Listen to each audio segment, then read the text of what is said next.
Je suis très heureux d'avoir passé un excellent temps de discussion et d'échange avec son Excellence, Monsieur le Vice-Premier ministre en charge de la fonction publique. Et pendant ce long entretien, nous avons discuté des questions qui sont essentielles pour l'amélioration de la gouvernance en République démocratique du Congo.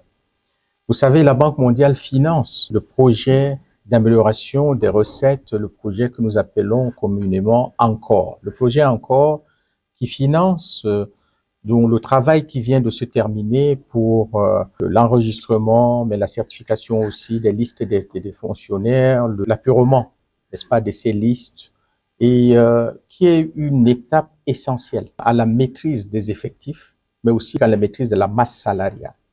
Ces éléments sont non négociables dans un processus de réforme de la fonction publique.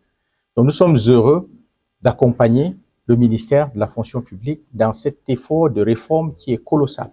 Nous avons pu adresser nos félicitations à son Excellence, Monsieur le ministre de la fonction publique, pour cet élan de réforme qui clairement marque une trajectoire différente dans les réformes dans ce domaine. Vous savez, dans le passé, la Banque mondiale a soutenu des projets de réforme de la fonction publique qui n'ont pas marché. Donc, nous sommes heureux de voir aujourd'hui qu'il y a des progrès significatifs et nous sommes heureux de continuer à supporter cela. Nous avons également discuté dans le même cadre de la nécessité d'une nouvelle politique salariale qui a été exigée par son Excellence, Monsieur le Président de la République.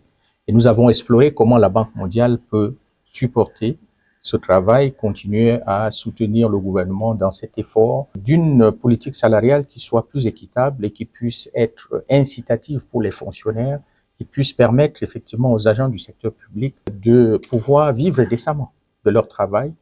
Et cela, effectivement, selon les canons des réformes des fonctions publiques que nous avons accumulées sur plus de 200 pays dans le monde, sur lesquels nous travaillons.